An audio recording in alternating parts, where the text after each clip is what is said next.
ada beberapa outline yang akan nanti saya bawakan. Di awal sekali kita bicara tentang kompetensi, kita bicara tentang jenis-jenis kompetensinya apa. Untuk Anda yang sudah familiar dengan kompetensi, saya akan bawa Anda untuk bicara tentang fungsi kompetensi dalam sistem SDM. Kemudian juga seperti apa sih kamus kompetensi dan bagaimana Anda bisa menyusun kamus kompetensinya secara umumnya bagaimana.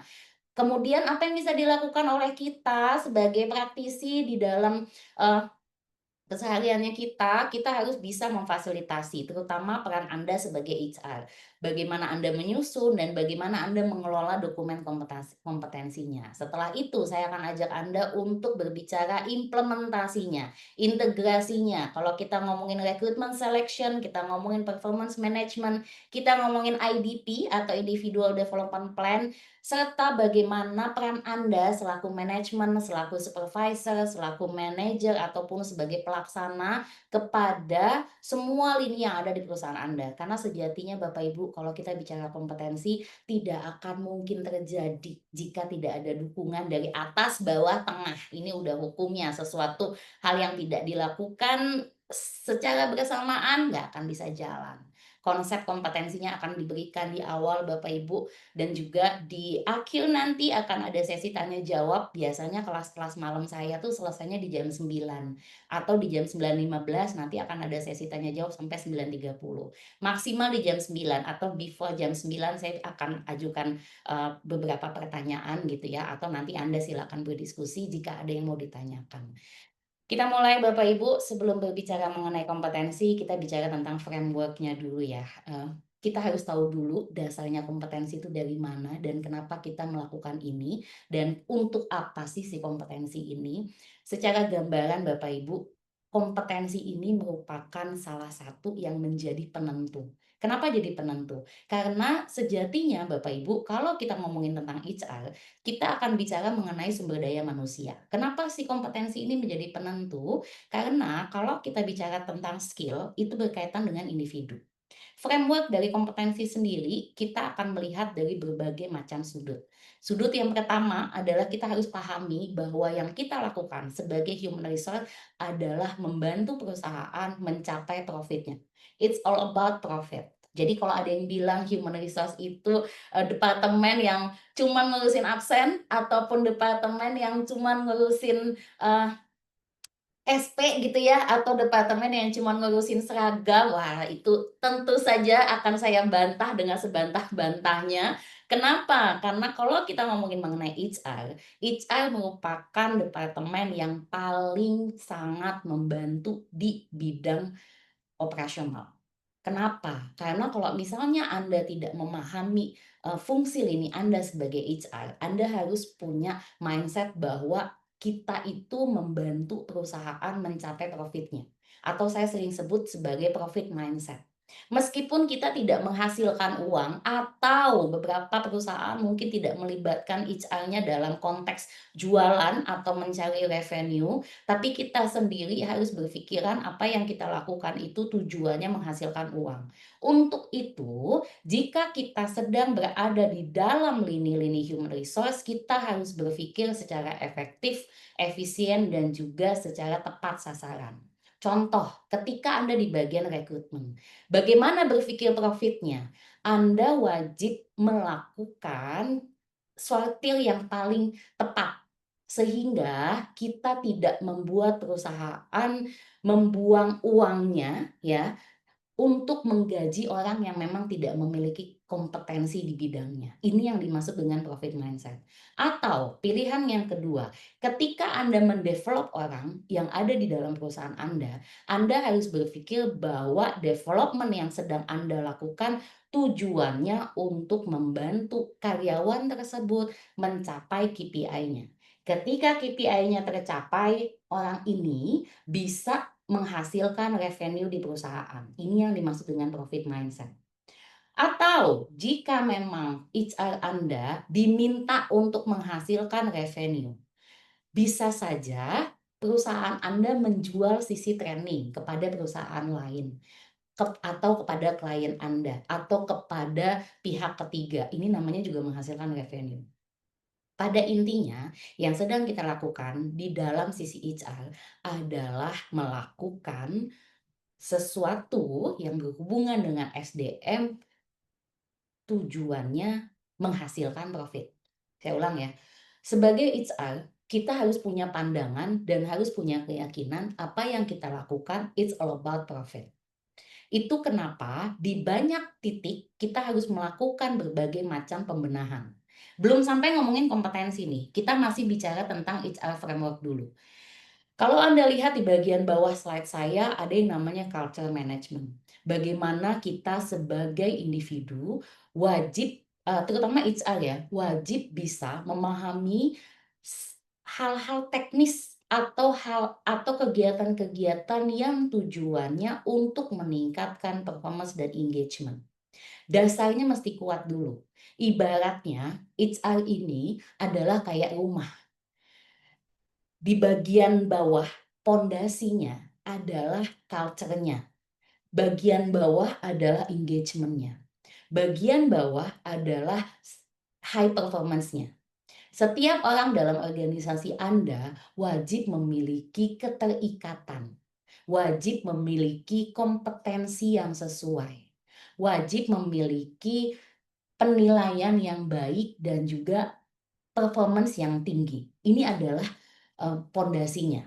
Kenapa disebut pondasi? Karena ketika kita bicara mengenai skill, kita bicara mengenai performance berkaitan dengan apa yang disebut dengan keahlian.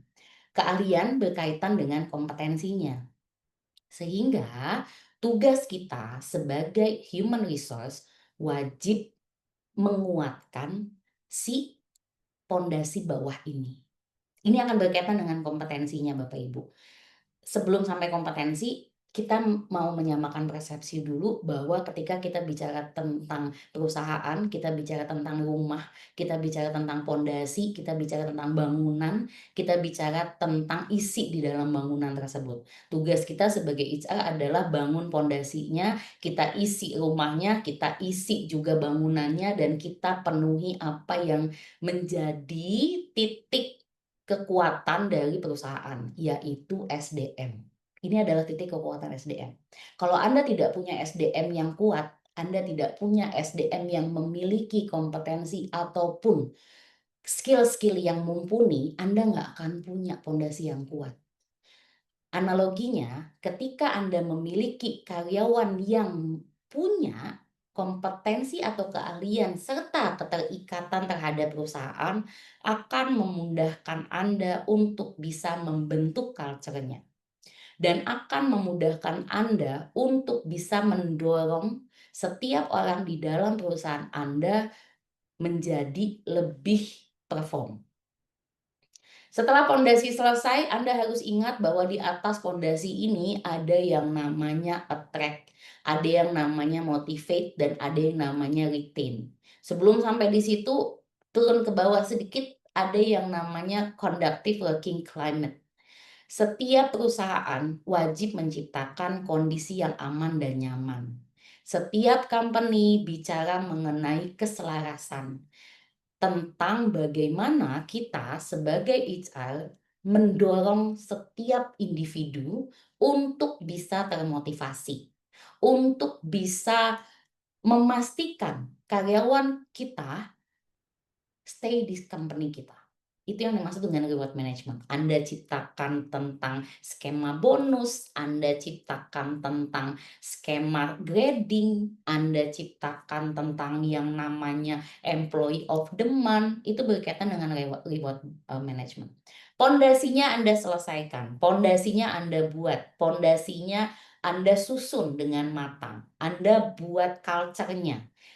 Didorong pakai apa? Didorong dengan industrial relation management, didorong dengan keterikatan lingkungan, didorong dengan kedamaian di dalam setiap lini operasional Anda, ditambah dengan dorongan attract terhadap bonus, skema, insentif, maupun dengan beberapa hal yang menarik untuk company. Saya ulang ya, sebagai HR kita harus punya mindset tentang profit mindset. It's all about profit. Kita bicara tentang profit mindset, kita bicara tentang bagaimana setiap setiap orang di dalam company Anda itu punya, engagement terhadap company, kemudian juga bagaimana mereka bisa menunjukkan high performance mereka, dan bagaimana setiap orang di dalam perusahaan Anda juga merasa kondusif, dan juga mereka tertarik untuk melakukan pekerjaan dengan semaksimal mungkin karena Anda punya reward management yang menarik. Itu salah satunya. Kemudian kalau kita bicara tentang fondasi, kita juga bicara tentang key driven, apa yang harus kita lakukan setelahnya? Anda berikan the right quantity dan juga the right qualification di dalam rekrutmen manajemen Anda. Kalau kita ngomongin tentang HR, pasti nggak akan jauh-jauh dari yang namanya rekrutmen. Nggak akan jauh-jauh dari namanya people development. Nggak akan jauh-jauh dari yang namanya penilaian ataupun performance management. Dan nggak akan jauh-jauh dari yang namanya termination. Kita bicara tentang the right quantity, qualification, dan the time. Ya, maksudnya apa? Sebagai human resource yang harus Anda pahami, kita wajib menentukan the right man and the right place. Kenapa? Kalau kita masukin orang yang nggak sesuai atau kita tidak bisa membuat kualifikasi serta membuat kuantitinya ya, kita akan tidak membantu perusahaan. Kita akan tidak membantu menyelaraskan antara strateginya perusahaan dengan orang yang diharapkan oleh perusahaan. Artinya, sebagai human resource yang harus kita pahami adalah bagaimana setiap tim Anda ataupun Anda sendiri paham tentang talent acquisition, paham mengenai orang yang sesuai, paham juga mengenai job desk-nya, serta paham bagaimana pemetaan orang tersebut ketika masuk ke perusahaan Anda. Lalu setelah orangnya masuk diapain? Di-develop. Bagaimana cara mendevelopnya? Kita bisa gunakan berbagai macam cara. Anda bisa gunakan assessment di awal, lalu setelah itu Anda berikan IDP-nya, Anda berikan juga jarak pengembangannya, Anda juga berikan metode pengembangannya, Anda kasih coaching, Anda kasih counseling, Anda kasih project, Anda berikan mereka training-training untuk bisa menghasilkan high competent employee. Anda punya talent di tempat Anda punya mapping-nya, dan Anda siap ketika ada departemen lain yang membutuhkan orang yang sudah siap untuk dipromosi. Dengan adanya high competent employee akan bisa membantu Anda untuk memastikan productivity company Anda ini bisa tetap berjalan, ya, tetap bisa menghasilkan. Lalu setelah itu apalagi yang harus diperlukan? Ketika kita bicara tentang high competent employee, kita juga harus menilai bagaimana pengukuran performance-nya mereka atau yang kita sebut dengan performance management. High performance employee didapatkan dari mana? Dari karyawan yang menghasilkan pencapaian ketika Anda melakukan siklus performance management. Siklus performance management itu kan biasanya terbagi menjadi 2 ya. Term 1 dilakukan pada semester 1. Kalau Anda punya fiscal year-nya Januari ke Juni, fiscal year-nya Januari ke Desember, berarti term pertamanya adalah Januari ke Juni. Ini adalah term pertama Anda. Ini adalah penilaian di mana Anda melihat kesesuaian antara KPI yang sudah dibuat oleh tim Anda dengan target dan juga activity serta output di term pertama. Di Juni nggak akan ada apa-apa. Tapi setelah Juni, Juli ke Desember ini adalah masa term kedua Anda. Term kedua yang tujuannya melakukan review terhadap term pertama serta memastikan Anda memiliki KPI untuk fiscal year selanjutnya. Kita akan melihat bagaimana performance setiap masing-masing employee di perusahaan Anda pada saat Anda melakukan performance management. Setelah Anda melihat siapa yang punya prestasi, siapa yang bisa dijadikan sebagai talent Anda juga harus memikirkan bagaimana perusahaan Anda memperlakukan setiap orang yang terminate misalnya. Anda mematuhi aturan dengan baik, Anda memastikan bahwa setiap orang di dalam perusahaan Anda itu punya haknya dan juga melakukan segala kewajibannya. Artinya Bapak Ibu, Ketika Anda selesai dengan fondasi, Anda punya driver untuk mendorong setiap karyawan di perusahaan Anda, lakukan people management proses setelahnya. Anda melakukan rekrutmen manajemen yang sesuai, Anda punya talent acquisition-nya, Anda punya orang yang mau di-develop karena Anda tahu siapa yang akan menjadi talent Anda punya orang yang memiliki, performance luar biasa, dan Anda punya aturan ketika Anda harus mengeluarkan orang. Entry, proses, exit, itu adalah tugasnya kita. Entry, Anda paham siapa yang akan Anda masukkan, Anda punya plan strateginya, Anda tahu siapa yang akan menjadi the next kandidat Anda. In the process Anda lakukan pengembangan di dalam, Anda pastikan setiap orang dapat pengembangan, Anda pastikan setiap orang itu punya hal-hal yang mau dicapai dalam bentuk KPI. Exit, Anda bicara tentang haknya mereka, termination-nya bagaimana jika Anda punya serikat pekerja, artinya ada proses yang harus dilakukan, ketika Anda dispute, Anda tahu apa yang harus dilakukan, ini adalah proses HR framework-nya. Ketika semua sudah selesai, Anda harus bicara tentang organization development yang efektif, produktif, dan juga efisien.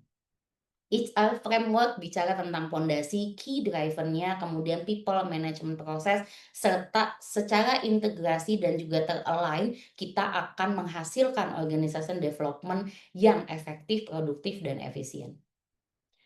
Sebagai HR, tujuan utama kita selain profit adalah menghasilkan produk. Kalau memang Anda perusahaan yang menghasilkan barang jadi ataupun jasa, tetap itu namanya produk.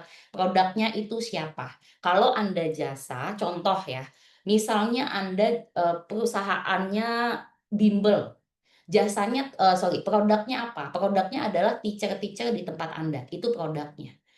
Kenapa kita harus memastikan produk kita bisa align, kenapa kita harus bisa memastikan produk kita ini bisa mengikuti pasar, karena kita sedang ingin mencapai profit. Kemudian apalagi pelayanan dan juga people. Kalau bicara tentang human resource, kita juga akan bicara mengenai HR bisnis prosesnya.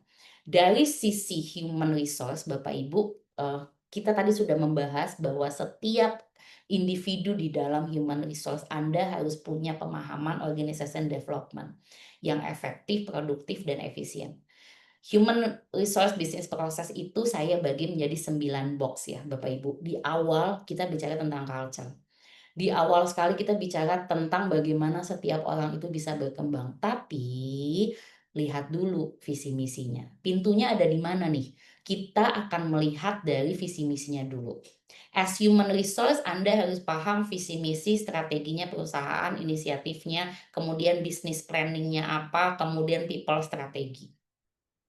3 hal ini yang harus menjadi acuan Anda. Ketika kita sendiri aja tidak memahami mengenai bisnis planning, akan sulit bagi kita menggerakkan bisnis proses, apalagi ngomongin kompetensi, apalagi ngomongin tentang, penyusunan talent mapping, apalagi nyusun tentang IDP kalau kita aja nggak tahu apa yang dilakukan oleh company Anda. So the first thing yang harus kita pahami sebagai human resource adalah visi misi. Visi misi itu nggak akan pernah berubah, kecuali bisnisnya berubah, maka visi misinya berubah. Yang akan berubah setiap tahun adalah strategi inisiatif ataupun bisnis strateginya. Misal, tahun depan perusahaan Anda akan menambah akuisisi tentang, produk misalnya, atau perusahaan Anda akan ekspansi ke negara lain.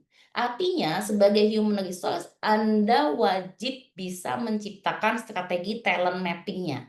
Anda wajib menciptakan orang-orang dengan kompetensi yang sesuai dengan apa? Bisnis strategi Anda.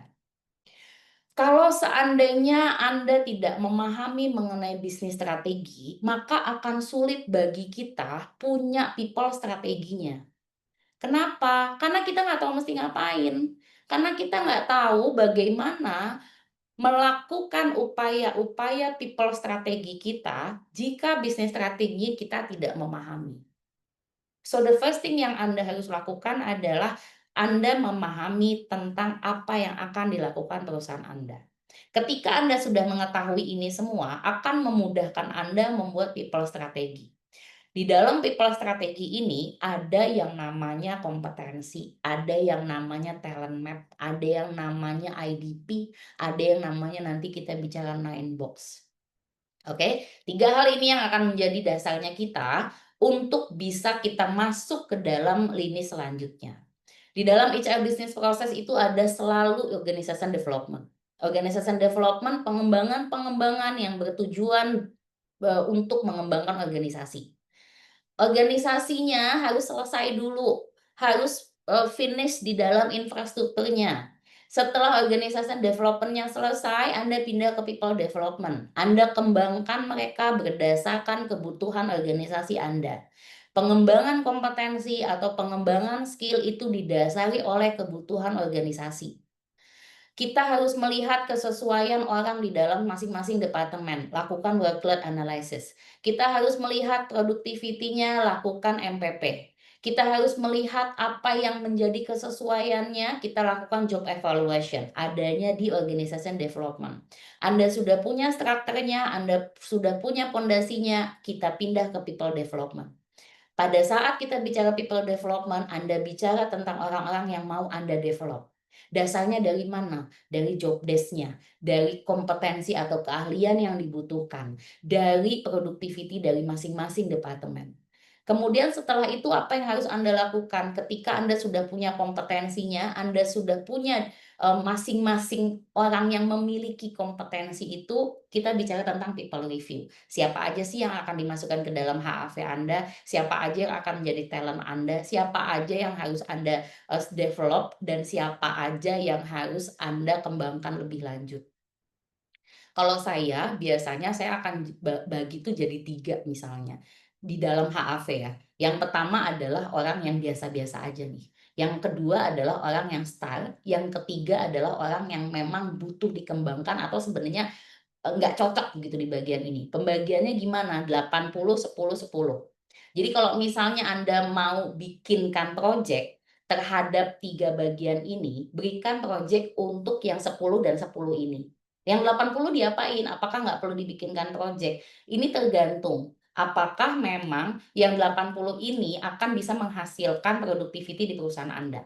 So, depends on the company. Kalau Anda mau bikinkan project, di dalam, IDP ataupun di dalam performance management Anda pastikan bahwa formasinya ini 80, 10, 10. Ya ini yang biasa saya lakukan di company. Kalau Anda melakukan tidak 80, 10, 10 nggak apa-apa. Yang terpenting Anda punya pondasinya.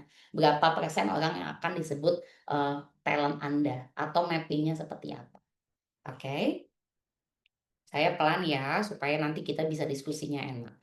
Anda punya 3 hal, visi, misi, bisnis strategi, dan juga people strateginya, Anda buat organization development-nya, infrastrukturnya jelas, kemudian setelah itu Anda kembangkan people-nya, Anda punya ICP, untuk career path-nya ya, internal career path-nya Anda punya mengenai mapping siapa yang akan naik ke atas, kemudian Anda bungkus dengan succession planning. Sudah selesai di situ, Anda akan lakukan penilaian. Anda setting IPP-nya sebelum akhir tahun, supaya di awal tahun Anda tahu berapa angka yang akan Anda hasilkan, Anda sepakati. Kemudian setelah itu Anda lakukan reviewnya berkala, kemudian Anda juga bikinkan IDP-nya.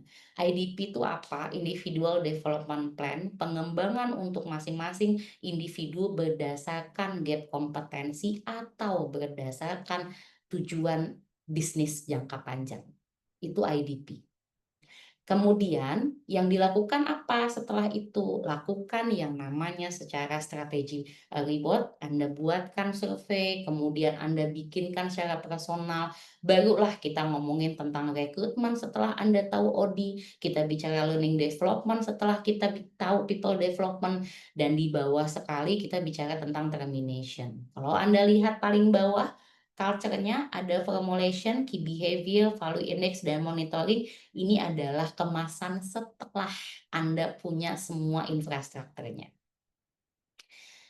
Secara HR business process kita bicara mengenai Orang masuk, orang di dalam, sampai orang keluar nih. Jadi kita ngomongin tidak hanya rekrutmen aja, tapi kita ngomongin tentang bagaimana Anda mengelola people-nya, bagaimana Anda mengelola orang yang sudah mau masuk, dan pada saat sudah masuk pun Anda tahu apa yang harus Anda lakukan, Anda bikin people strateginya, sudah di dalam Anda tahu bagaimana pengembangannya, setelah itu ketika orangnya mau keluar, apa yang harus dilakukan setelah dia keluar. Nah, ini sebagai HR framework-nya.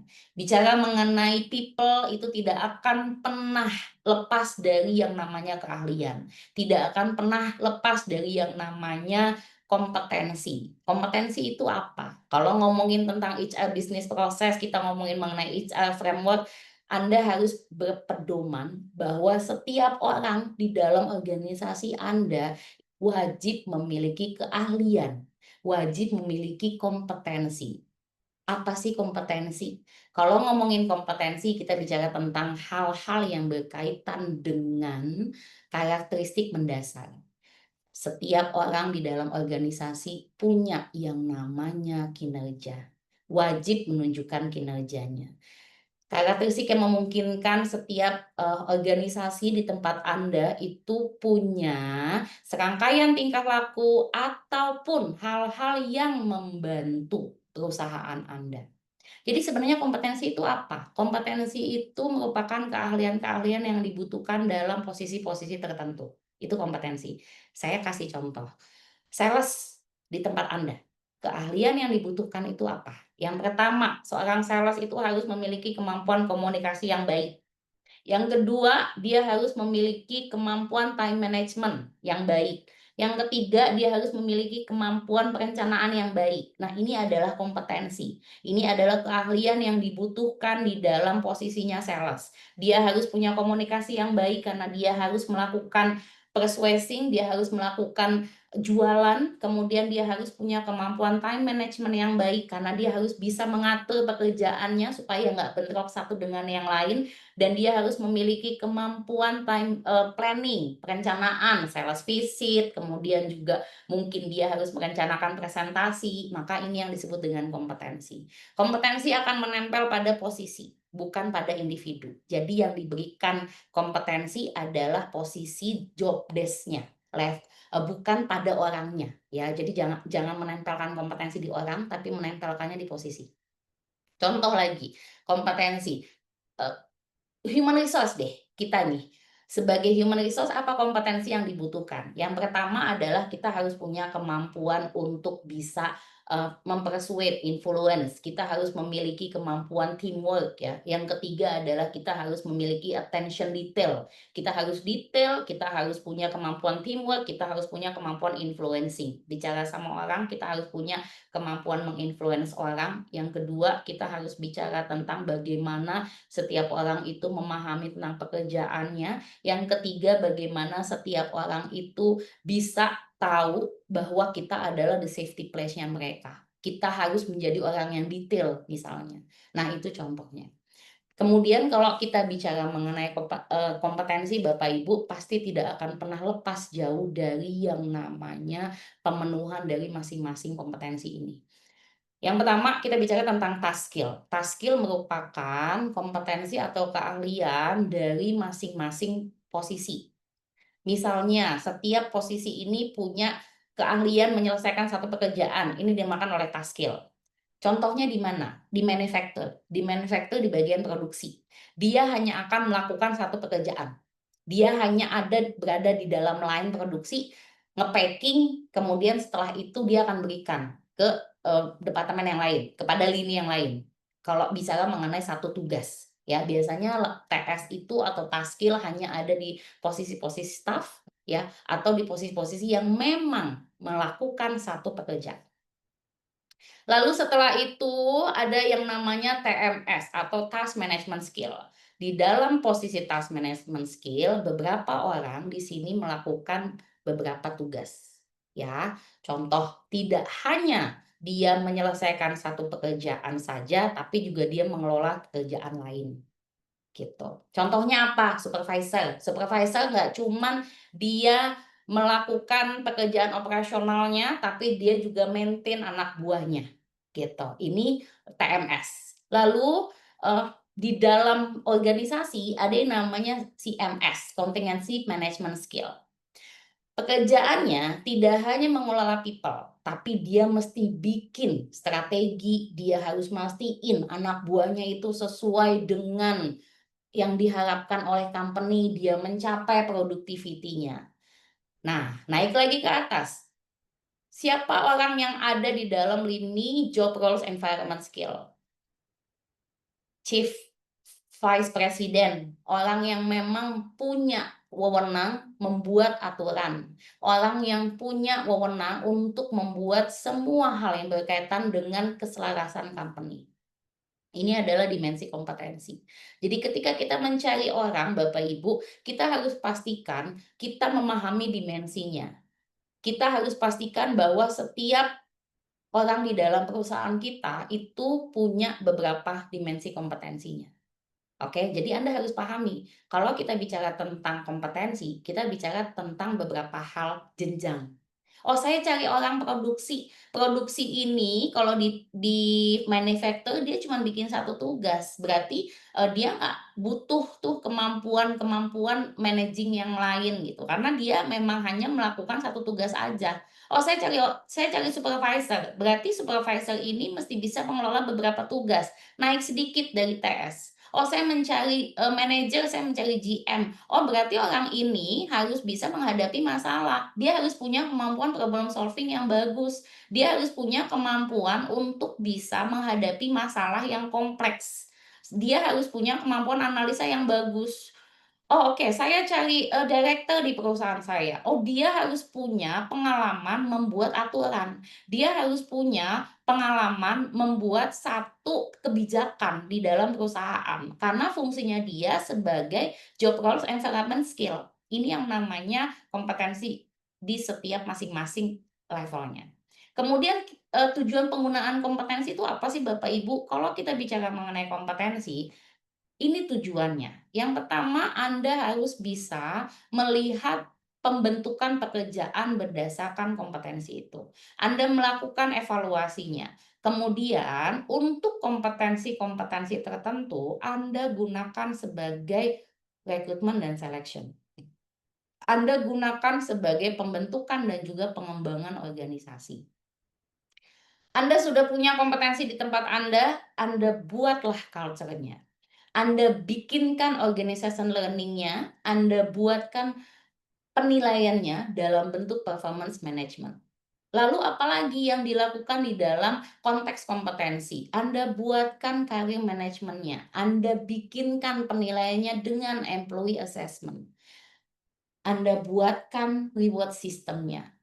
Artinya, kompetensi ini digunakan oleh banyak lini di dalam perusahaan Anda.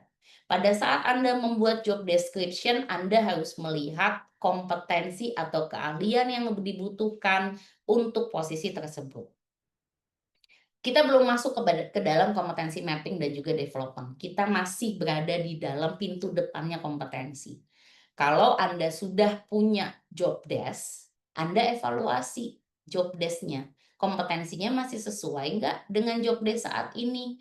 Kompetensinya masih sesuai nggak dengan tuntutan bisnis? Kompetensinya sesuai tidak dengan apa yang diharapkan oleh unit ataupun departemen. Jadi lihat secara keseluruhan. Pada saat Anda memasukkan kompetensi di dalam rekrutmen, Anda harus pastikan orang yang Anda rekrut ini sesuai dengan keahlian atau kompetensi yang dibutuhkan. Seperti tadi contoh yang saya berikan, Anda mau rekrut sales. Sales punya 3 kompetensi. Yang pertama komunikasi, time management, planning. Setiap Anda merekrut sales, 3 kompetensi ini harus ada. Dan selection, bicara tentang orang yang mau Anda naikkan ke level yang lebih tinggi. Contoh, Anda mau naikin orang dari staff ke supervisor. Apa yang harus Anda lakukan? Anda harus pastikan kompetensi leadernya ada, kompetensi analisanya ada, kompetensi analytical-nya, attention to detail-nya ada, problem solving-nya ada. Gimana kita bisa tahu? Pada saat Anda sedang melakukan selection, lakukanlah juga panel assessment. Lakukanlah juga psikotes yang berbasis kompetensi. Lakukan juga interview yang berbasis kompetensi. Apa interviewnya? Anda bisa pakai BEI, Behavior Event Interview. Anda juga bisa menggunakan simulasi-simulasi. Lakukanlah psikotes yang tidak hanya psikotes, tapi Anda gunakan assessment center. Karena assessment center itu bertujuan untuk menggali kompetensi, tidak hanya potensi. Kalau Anda saat ini merekrut orang hanya menggunakan potensi saja, tidak akan seefektif ketika Anda merekrut orang dengan tambahan simulasi-simulasi. Contoh simulasinya apa? Yang paling gampang, analisa kasus. Yang paling gampang, presentasi. Kalau Anda hanya menggunakan psikotes saja, Anda tidak akan melihat skill kompetensinya. Nggak kelihatan soalnya di psikotes. Psikotes tuh ngomonginnya potensi. Psikotes tuh ngomongnya daya tangkap. Psikotes tuh ngomongnya daya ingat. Psikotes tuh tidak ada kompetensi. Anda harus menambah satu simulasi lagi untuk melihat kompetensinya. Dengan Anda membuat satu kasus, minta dia presentasi, atau minta dia melakukan analisa, lalu Anda lihat kemampuannya seperti apa pada saat dia melakukan presentasi, atau pada saat dia menjelaskan hasil analisanya. Baru Anda bisa dapat orang yang sesuai dengan kompetensi yang dibutuhkan oleh Anda. Kemudian setelah Anda melakukan semua hal yang berkaitan dengan infrastrukturnya, saatnya kita membangun orangnya. Saatnya Anda mendevelop orangnya. Anda punya dulu kamusnya, Anda punya dulu rangkaian, eee, kumpulan skill-skill yang ada di dalam masing-masing posisi. Anda harus tahu dulu kompetensi di core kompetensi Anda itu apa. Anda harus punya dulu kompetensi intinya Anda. Kompetensi inti itu dari mana? Dari core kompetensi Anda, dari, value-nya Anda. Lalu setelah Anda punya itu, Anda harus punya yang namanya kompetensi manajerial. Nanti penjelasannya ada setelah ini. Baru setelah itu Anda punya kompetensi fungsional. 3 hal ini harus jadi pembentukan kamus kompetensi Anda. Setelah Anda punya 3 hal ini, Anda bisa melakukan assessment untuk masing-masing, departemen atau orang yang ada di tempat Anda. Barulah kita punya gap kompetensi, barulah kita akan mapping-in orangnya. Kalau kita tidak punya kamus kompetensi, kita akan gelagapan untuk bisa melihat gap kompetensinya atau kita mau bikin mapping-nya. Karena nggak ada tujuannya, nggak ada dasarnya, mau bikin mapping dari mana kalau kamusnya aja nggak ada. Mau bikin nine box-nya gimana kalau kita aja nggak tahu dasarnya dari mana. Jadi Anda bentuk itu dulu, Anda harus punya dulu. Terus kalau nggak punya kamus kompetensi gimana? Saran saya adalah Anda tentukan dulu aja secara sederhana apa kompetensi atau keahlian yang dibutuhkan di posisi yang saat ini. Karena pembentukan kamus kompetensi itu lumayan panjang ya, dan lama. Kalau Anda butuh cepat, saran terbaik saya adalah Anda mapping-kan dulu posisinya, Anda bayangkan di posisi ini ya, di job desk yang Anda baca, keahlian apa yang memang dibutuhkan. Nah, dari situ Anda assess-lah departemen yang mau Anda, lihat gap kompetensinya dan yang mau Anda develop. Baru nanti, beranjaknya dari situ, ya. Nanti saya bisa jelaskan detailnya di IDP. Setelah Anda punya kamus kompetensi, Anda harus bisa menentukan organization learning-nya. Anda lihat metode apa yang tepat dengan kompetensi yang Anda miliki, metode apa yang tepat dengan orang di tempat Anda, metode apa yang tepat dan bisa dijalankan oleh semua lini. Karena setiap perusahaan itu warnanya beda-beda. Nggak bisa menerapkan development yang A di perusahaan yang B. Pasti culture-nya beda, pasti orangnya beda.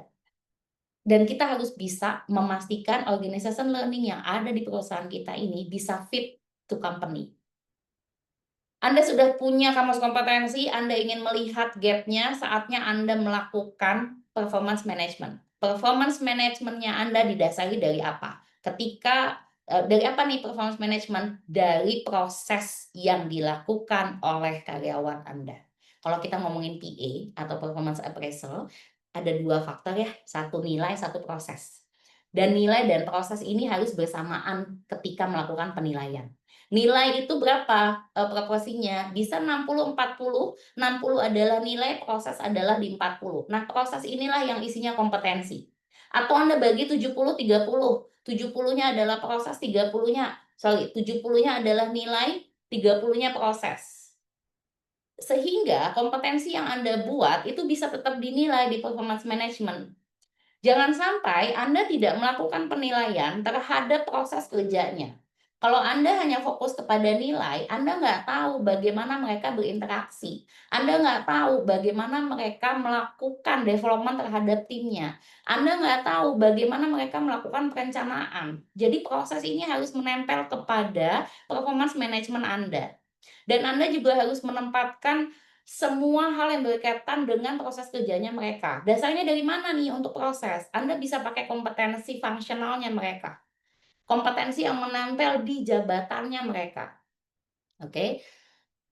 Anda sudah punya penilaian, lalu Anda tentuin orang ini bisa nggak naik ke level yang lebih tinggi. Anda lakukan assessment, Anda lakukan penilaian potensinya, Anda bikinin nine box-nya, Anda bikinin mapping-nya. Mana orang yang mau Anda develop, mana orang yang mau Anda pindahin, mana orang yang mau Anda fungsikan lebih, mana orang yang mau Anda promosi.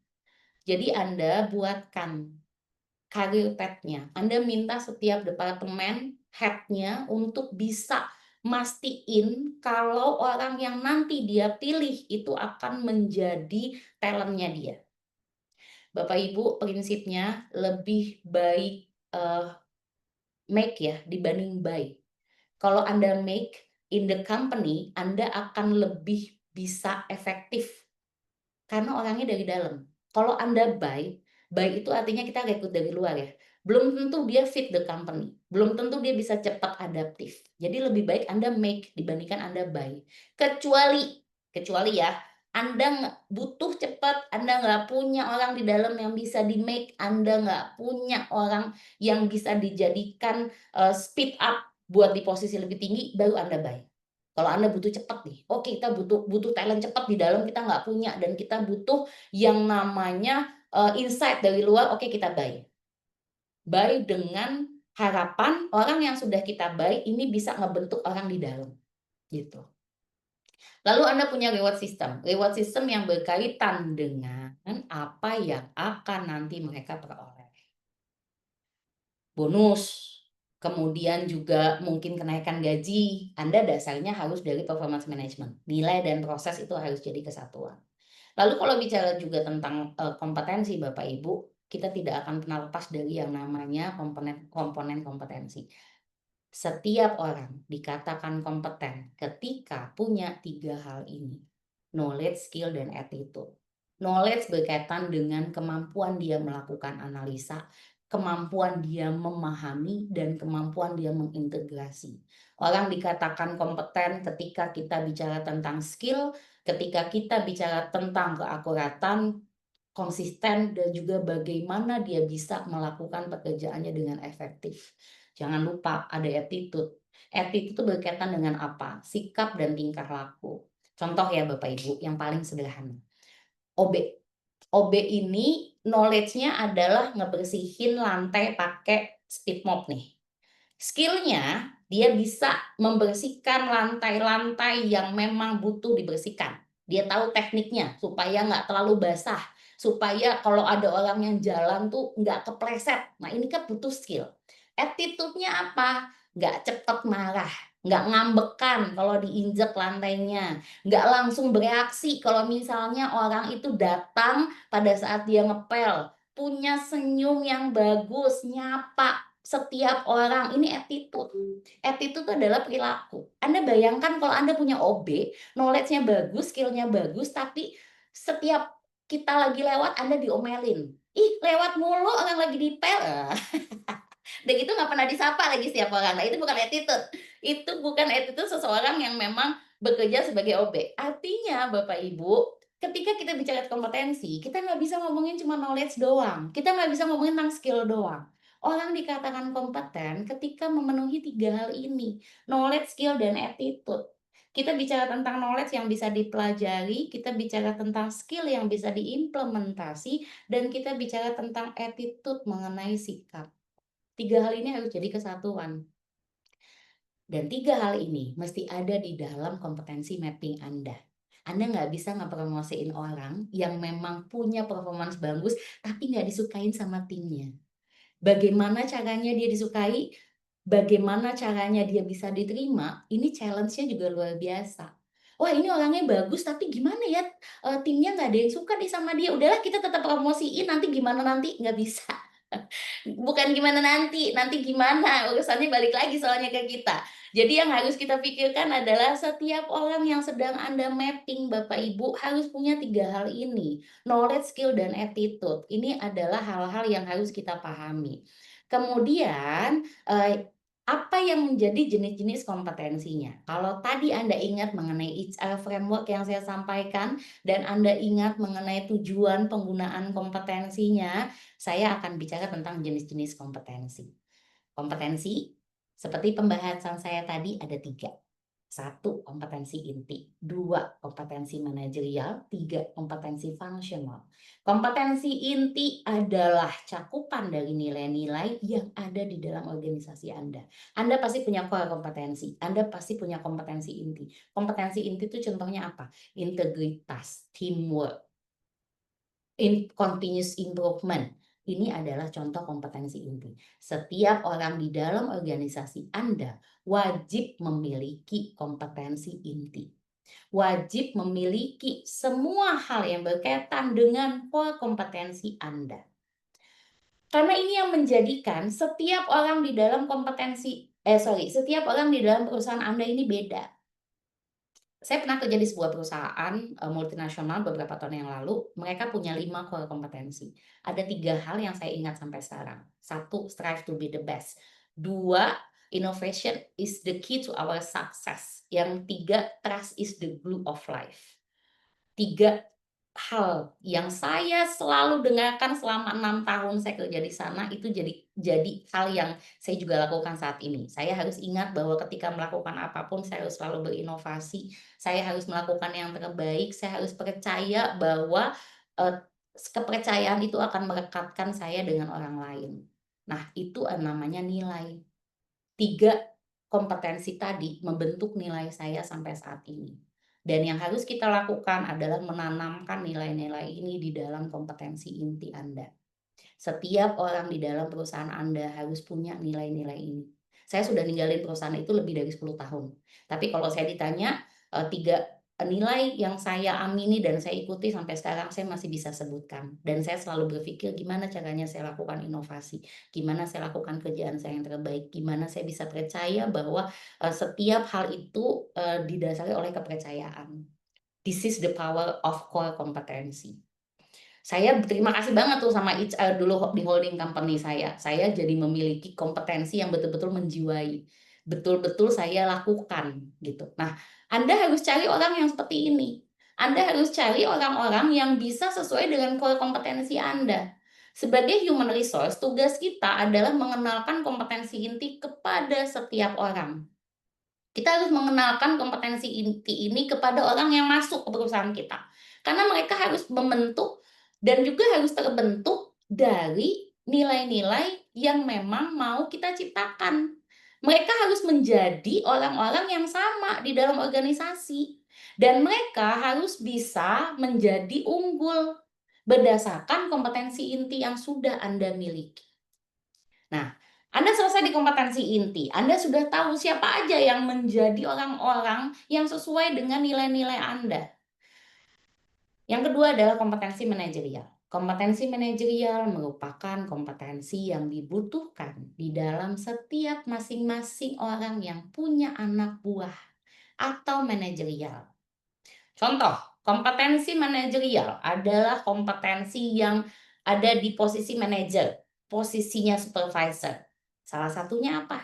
Kompetensi problem solving, kompetensi leadership, kompetensi development. Nah, ini 3 hal ini disebut dengan kompetensi manajerial. Harus nempel di mana? Posisi-posisi yang punya anak buah. Kompetensi manajerial juga sudah Anda punya dan Anda sudah miliki, Anda harus memiliki kompetensi fungsional atau kompetensi teknis. Cakupannya, setiap orang di departemen yang Anda miliki, memiliki kompetensi teknis.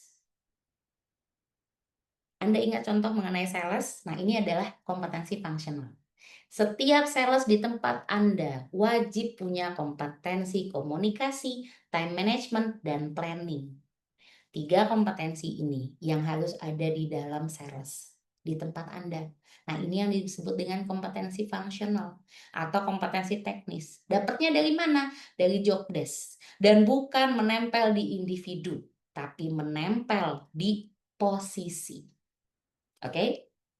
Nah, kita harus punya kompetensi inti, manajerial, dan fungsional. Ini harus berapa sih sebetulnya?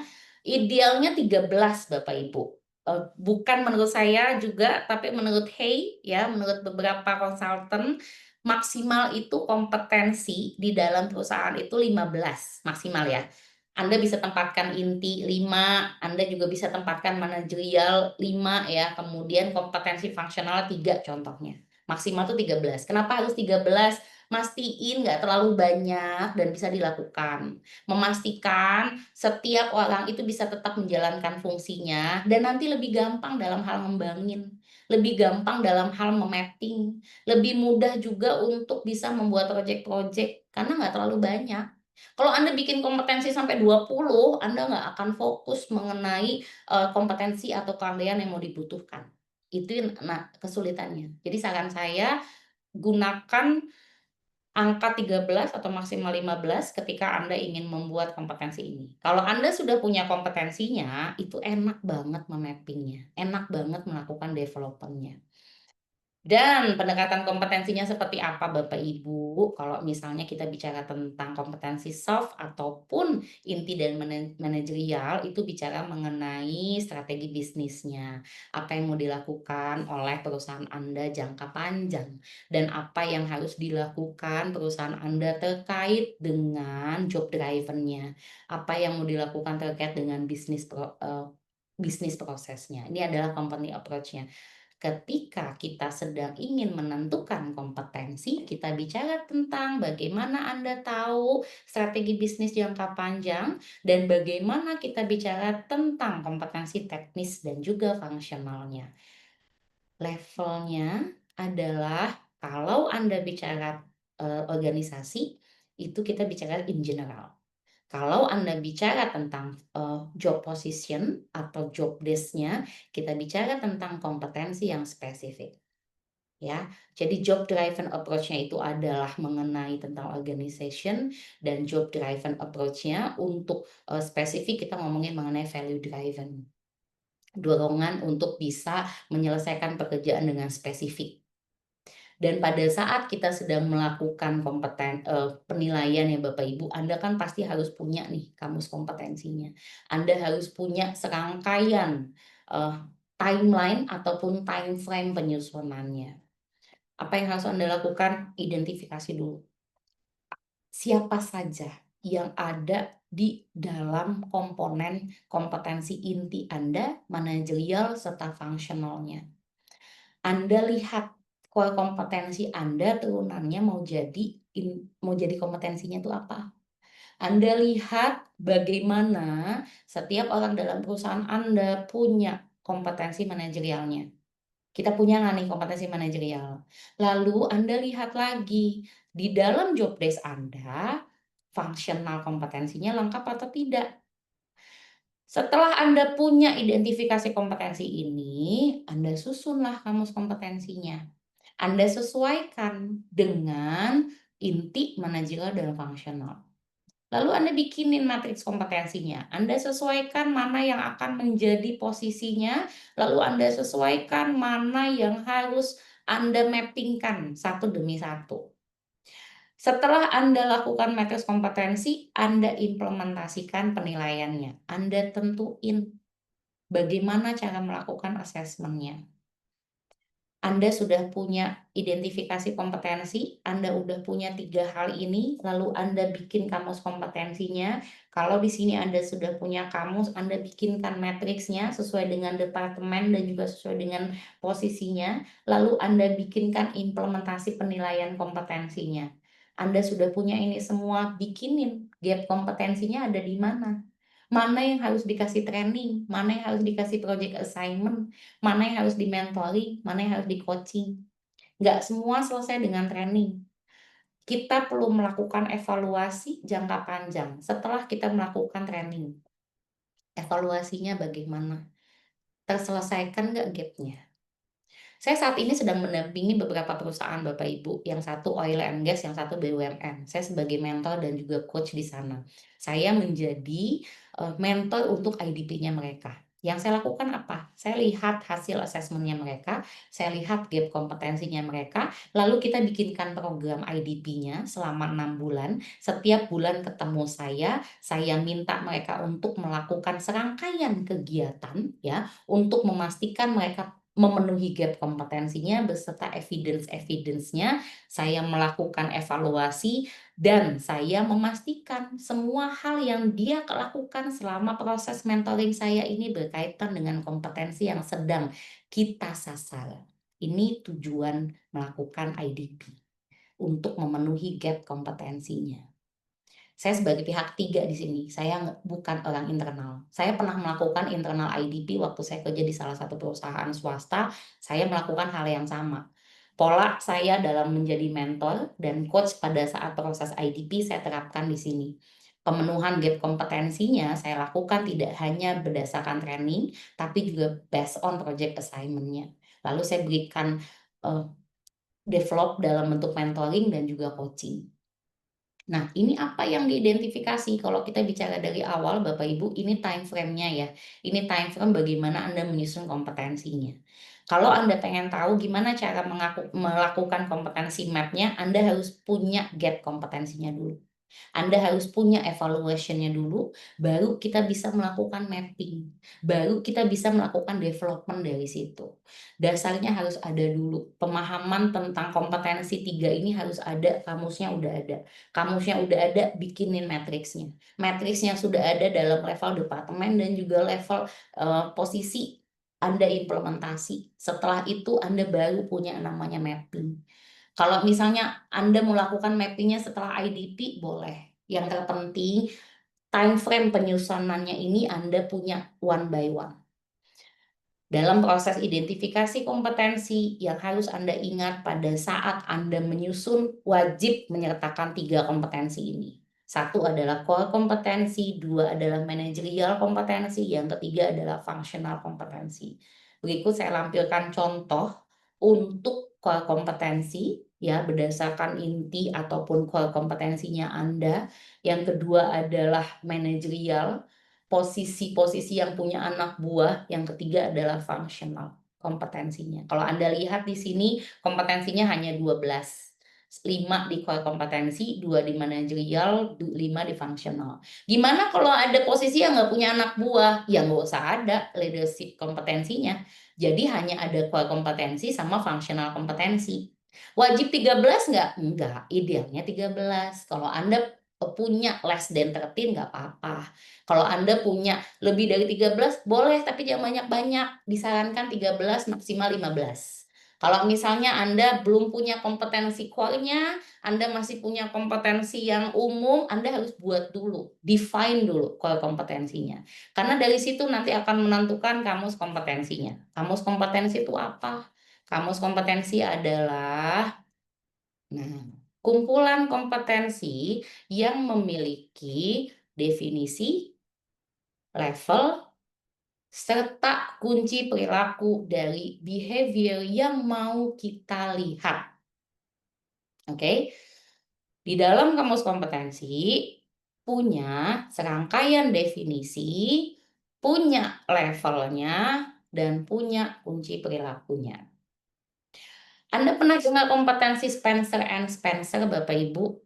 Mungkin sudah sering ya kita dengar ya, tapi jika Anda belum pernah menggunakan, saya akan sharing-kan ke Anda yang disebut dengan kamus kompetensi. Ya, saya izin stop share dulu Bapak Ibu, untuk saya tunjukkan kepada Anda seperti apa sih kamus kompetensi. Sebentar ya.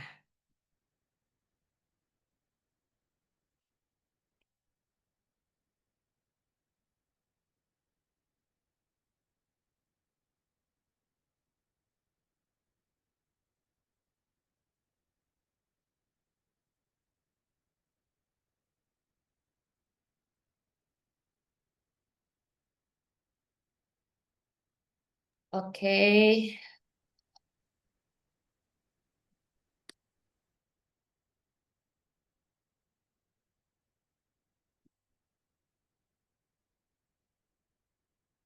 Yang sedang saya tampilkan di hadapan Anda adalah contoh kamus kompetensi Spencer and Spencer yang saat ini Anda bisa bisa download, Anda pun bisa cari di internet ya, tapi nanti khusus untuk Anda saya akan berikan kamus kompetensi Spencer and Spencer ini.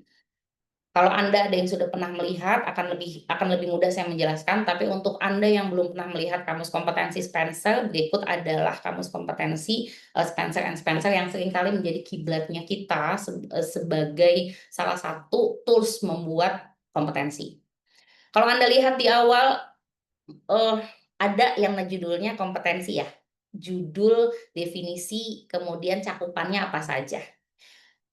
Lihat lagi di bawah ada level 0 sampai 8. Kamus kompetensi di sini bicara mengenai bagaimana Anda menentukan perilaku setiap orang. Anda tentuin dulu minimum requirement-nya. Anda tentukan dulu untuk posisi yang mau Anda assess, yang mau Anda mapping, yang mau dijadikan talent, itu ada di level berapa. Ketika Anda sudah menentukan levelnya, Anda lakukan assessment-nya. Anda tentukan gap-nya. Pada saat Anda menentukan gap-nya, Anda lihat berapa minus gap-nya. Dari sinilah kita melakukan development. Contoh ya, misalnya sales. Dari 0 sampai 8, saya jarang pakai 0 sebenarnya. Saya seringnya pakai 1 sampai 5 maksimal. Dari 0 sampai 8, Anda lihat di nomor berapa Anda mau menentukan minimum requirement-nya. Misal, Anda mau bikin minimum requirement-nya 5. Ya. Setelah Anda assess tim sales Anda, dia hanya mencapai angka 2. 5 itu yang mana? Menetapkan tujuan. Sementara setelah Anda assess, sales Anda ini baru sampai 2. Dia baru sebatas berusaha untuk menyamai standar orang lain. Artinya ada min 3 gap-nya. Nah, ini yang Anda harus develop, ini yang Anda harus mapping. Ini orang yang harus Anda pikirkan plan IDP-nya seperti apa. Ini contoh untuk Anda menentukan kompetensi mapping serta development. Oke. Kalau ada yang mau tanya, silakan boleh masukkan pertanyaan dulu di Zoom chat sebelum nanti di jam 9 kita akan lakukan tanya jawab ya, Bapak Ibu. Anda boleh lihat kompetensi yang ada di dalam Spencer. Nah, ada banyak banget Spencer ini kasih kasih eh, ini ya sebentar. Nah, ini kompetensi-kompetensi Spencer. Ada 36 halaman yang bisa nanti Anda lihat. In reality gitu nggak kompetensi? Nggak semua sedetail Spencer. Ada beberapa perusahaan yang hanya membuat kamus kompetensi sesuai dengan kebutuhan organisasinya mereka. Ya, oke, sebentar. Saya akan berikan ke Anda kamus kompetensi Spencer-nya supaya Anda terbayang dengan apa yang saya sampaikan tadi ya.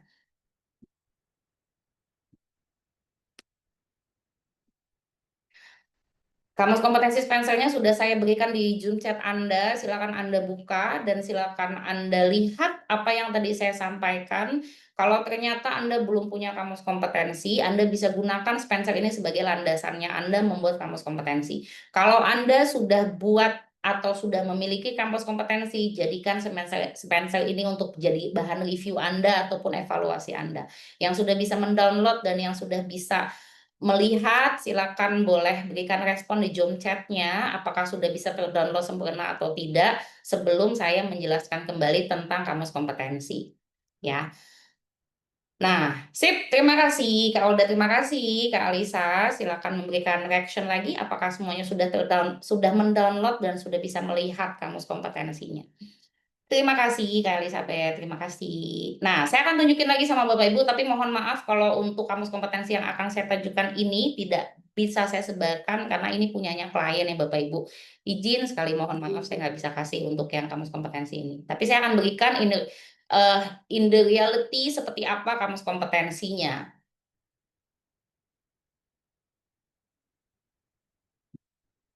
Oke. eh,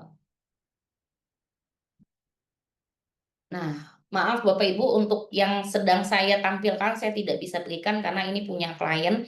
Contoh kamus kompetensi di salah satu klien saya waktu waktu saya dampingi, dia dibantu oleh salah satu konsultan. Nah, dia punya 90 halaman kamus kompetensi. Ini kamus kompetensi Bapak Ibu. Diberikan detailnya, diberikan tahapannya, kemudian juga diberikan tabel proses pengembangannya, diberikan model kompetensinya dari masing-masing struktur kompetensi yang dinamakan kompetensi inti itu di mana, kompetensi manajerial itu apa saja, kemudian kompetensi fungsional itu terdiri dari kompetensi apa aja. Kemudian diberikan juga pembagian kompetensinya, serta diberikan juga kompetensi fungsional yang terbagi menjadi dua, teknis dan juga non-teknis. Lalu juga diberikan level kompetensinya. Kalau tadi Anda sudah saya berikan kompetensi Spencer, lihat di bagian level kompetensinya. Level kompetensi yang saya berikan ke Anda di Spencer itu ada 0 sampai 8. Di banyak perusahaan Anda bisa pakai 1 sampai 5 atau 0 sampai 4. Tergantung kebutuhan organisasi Anda. Dan level kompetensi ini wajib ada di dalam kamus kompetensi yang Anda miliki. Kalau Anda saat ini sudah punya kamus kompetensi tapi belum ada level kompetensinya, wajib ditambahkan. Kemudian ada definisinya. Lihat lagi kamus kompetensi Spencer yang tadi saya berikan, ada definisinya dan juga ada perilaku serta ada level perilakunya. 0 sampai 4 menandakan orang tersebut harus ada di level-level tertentu. Nah, ini definisinya untuk masing-masing Bapak Ibu. Dan Anda lihat definisi masing-masingnya. Di sini pun juga nanti ada matriks kompetensi, ya, ada di sini. Nah, ini. Idealnya bagaimana yang sedang saya tampilkan ini sudah mendekati ideal yang dikatakan kamus kompetensi. Jadi Anda bicara dari yang namanya proses dulu, Anda bicara tentang pembentukan kamus kompetensinya, ada inti atau core, ada manajerial dan ada fungsional, kemudian ada levelingnya 0 sampai 4, ada definisinya, ada perilaku utamanya, dan ada masing-masing levelnya. Kalau Anda sudah memiliki ini, mudah banget bikin mapping kompetensinya. Anda mudah banget bikin development-nya, karena Anda sudah punya acuan. Acuan untuk melihat gap kompetensinya. Oke, saya stop share dan saya kembali ke materi.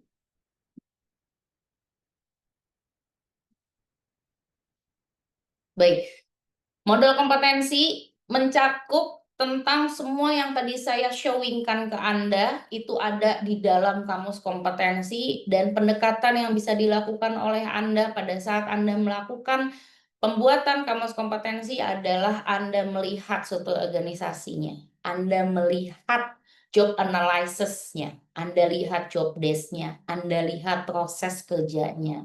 Karena di dalam kamus kompetensi Bapak Ibu Anda harus bisa menentukan skill atau kompetensi apa yang dibutuhkan pada saat menjalankan pekerjaan tersebut. Baru kita ngomongin job kompetensi requirement-nya. Baru Anda tentuin preparing kompetensi assessment tool-nya bagaimana. Mau dibikinin assess-nya tuh model bagaimana. Karena tidak semuanya bisa dilihat dalam satu simulasi. Tidak semuanya bisa di capture dalam satu titik. Contoh ya Bapak Ibu ya. Assessment center deh. Karena kebetulan saya juga asesornya. Kalau kita mau melihat gap kompetensi menggunakan assessment center, ya, kita harus melihat dari banyak simulasi. Assessment center ini kan polanya punya banyak simulasi ya. Simulasi pertama adalah psikotes. Psikotes ini wajib nih ya. Psikotes ini bukan simulasi. Psikotes itu adalah tes yang dilakukan untuk melihat potensinya. Simulasi pertama biasanya adalah LGD. atau FGD. Simulasi kedua adalah biasanya tuh studi kasus atau presentasi nanti. Simulasi ketiga biasanya adalah in-tray atau in basket. Anda dikasih serangkaian surat, lalu Anda diminta untuk merespon. Ada lagi nanti presentasinya adalah dalam bentuknya DEI. Anda akan ditanya dengan menggunakan serangkaian pertanyaan. Lalu setelah itu Anda akan menceritakan dari situasinya, tugas apa yang Anda lakukan, peran Anda apa, hasilnya apa. Setelah itu Anda lihat cocok nggak dengan kompetensinya. Kenapa harus banyak pakai simulasi kalau Anda mau mengumpulkan orang yang memiliki gap atau tidak? Pertama, kompetensi hanya bisa didapat dengan simulasi. Kompetensi tidak bisa hanya didapat dengan psikotes, karena psikotes tidak mendorong kelihatannya kompetensi. Psikotes hanya mendorong potensi. Hanya akan kelihatan insight-nya orang tersebut. Karena kompetensi bentuknya adalah keahlian, maka simulasi-simulasinya harus berbentuk keahlian. Contoh keahlian, FGD. FGD ini merupakan satu simulasi yang bisa menampilkan keahlian seseorang. Dalam FGD, orang tuh kelihatan apakah dia pandai berbicara, apakah dia bisa melit, itu kan skill ya. Bagaimana dia bisa menyampaikan pendapat, itu adalah skill. Contoh lagi, di in-tray atau in basket, orang yang memiliki kemampuan merespon surat merupakan orang yang memiliki keahlian dalam mendelegasi, dalam mengatur, dalam merencanakan, dalam menggunakan komunikasi yang sesuai ketika menyampaikan isi. Lalu dalam presentasi atau studi kasus, skill yang dibutuhkan, analisa, problem solving, lalu bagaimana dia bisa membuat SWOT analysis misalnya. Nah, itu adalah keahlian. Bayangin ya, ini nggak didapat di psikotes. Kemudian apalagi BEI. BEI adalah keahlian dia menyelesaikan tugas-tugasnya di masa lampaunya dia. Lalu dia akan terapkan nanti di masa yang akan datang. Sehingga butuh keahlian-keahlian yang muncul pada saat dia menghadapi tugas-tugas yang berat. Anda harus bikinkan dulu kompetensi assessment tool-nya gimana. Oh, itu tugasnya konsultan, nggak apa-apa. Yang terpenting Anda memahami jika psikotes hanya bentuknya potensi, non psikotes bentuknya adalah assessment center adalah bentuknya keahlian. Anda sudah punya hasilnya, Anda lihat gap analysis-nya. Kemudian Anda bikinkan individual development plan-nya. Individual development plan Anda bisa lakukan selama 2 periode. 2 periode itu gimana? 6 bulan. 3 bulan pertama adalah Anda lihat kesesuaiannya, 3 bulan selanjutnya Anda lakukan yang namanya kelas keselarasan dari tugas yang pertama. Saya kasih contohnya ya. Dari hasil gap kompetensi ini, Anda lihat mana yang mau Anda develop. Kemudian bikinkan activity-nya, bikinkan targetnya, bikinkan result yang diharapkan. 3 hal ini harus ada di dalam IDP-nya Anda. Lalu prosesnya seperti apa? Prosesnya adalah Anda menentukan durasinya. Pada saat Anda punya gap kompetensi sebanyak 5, ya, Anda lihat 5 kompetensi ini bisa tidak dikerjakan selama 6 bulan. Kalau tidak bisa dikerjakan 6 bulan, Anda harus pilih dari 5 ini mana yang bisa dikerjakan dalam kurun waktu 5 bulan. Oke, kita hanya bikin 3 bulan saja. Di 3 bulan ini, ya, di 3 kompetensi ini, ya, Anda harus bikinkan sampai 6 bulan. Di 6 bulan, Anda review lah di 3 bulan pertama. 3 bulan pertama ini harus ada hasil yang kelihatan. Bentuknya kayak gimana? Banyak. Bisa Anda bikinin project, bisa Anda suruh mereka training, bisa Anda minta mereka untuk presentasi tentang buku ya, buku yang berkaitan sama pengembangan mereka. Karena di dalam IDP, Anda harus bisa memasukkan experience, exposure-nya, dan education. experience-nya, mereka punya pengalaman, exposure-nya, mereka bisa menampilkan diri mereka, serta education. Bagaimana mereka mendapatkan ilmu baru. Itu prinsipnya IDP. Baru setelah itu, Anda punya tuh yang namanya manual development plan itu dari mana? Dari job competency requirement-nya. Ujungnya adalah tetap Anda punya program IDP. Anda punya orang yang mau Anda develop. Anda punya mapping-nya. Anda punya siapa aja yang jadi talent Anda. Siapa aja orang-orang yang akan menjalankan proses IDP ini. Oke? Dan setiap kompetensi Bapak Ibu sudah pasti akan menyasar kepada inti, kemudian manajerial, serta fungsional. Seperti apa penerapannya di dalam SDM ya Bapak Ibu, integrasinya seperti ini. Jadi diagram ini Bapak Ibu menunjukkan kompetensi itu adalah pusat dari seluruh sistem manajemen SDM Anda. Ya, apa yang dilakukan di sini? Anda harus lihat bahwa sebentar ya, saya stop share dulu, sorry, sebentar.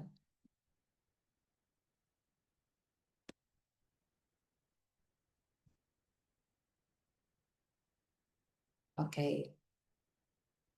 Oke, Mas Noval, slide saya aman? Aman, Bu, sudah kelihatan. Sudah kelihatan ya? Baik. Nah, saya ulang ya. Pada saat kita sedang melakukan mapping, Bapak Ibu, kompetensi ini berkaitan dengan integrate-nya kita.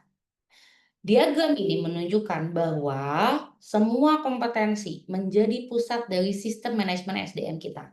Kita lihat bahwa di tengah ini kita membutuhkan semua informasi-informasi penting. Pada saat Anda membuat kamus kompetensi, pastikan Anda melihat jabatannya apa, kompetensi yang dibutuhkannya apa, dan apa sih yang harus kita penuhi di dalam setiap masing-masing individu. Di sisi kanan kiri Anda, kita punya rekrutmen sama selection. Ini adalah titik masuknya seseorang di dalam organisasi. Dengan data ini, Bapak Ibu, kita bisa punya iklan lowongan, kita bisa punya profil kandidatnya.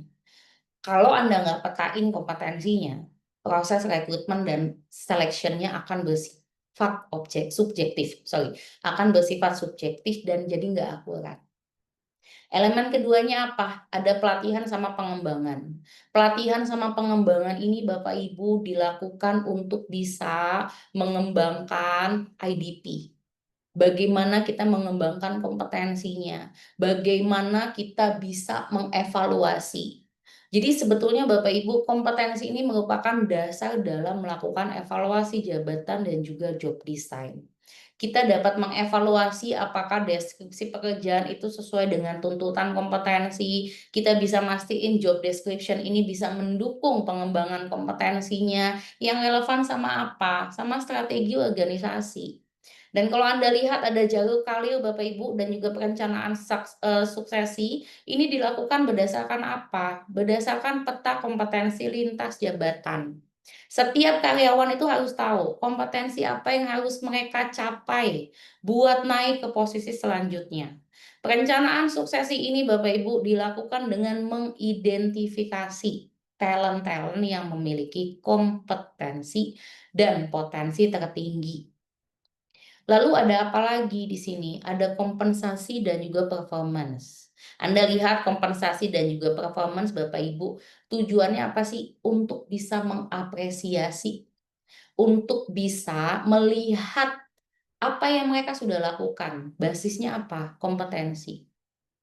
Semua proses ini Bapak Ibu akan lebih efektif jika kita punya sistem informasi yang mampu secara akurat bisa memetakan dengan menggunakan kompetensi. Jadi kalau ditanya kompetensi ini fungsinya sebagai apa? Sebagai benang merah yang menghubungkan seluruh proses SDM dari masuk hingga keluar organisasi. Jika Anda ingin memiliki SDM yang memang kompetitif, SDM yang produktif, Anda harus punya kamus kompetensi yang jelas. Anda harus bisa menggunakannya dengan terintegrasi ke dalam semua lini HR. Anda harus bisa mengembangkan SDM-nya Anda. Ya, Anda harus punya yang namanya strategi-strategi yang memang bisa berbasis dengan data. Itu salah satunya. Dan Bapak Ibu, pada saat Anda sedang membuat kompetensi, perhatikan ada yang namanya langkah-langkah secara penyusunan.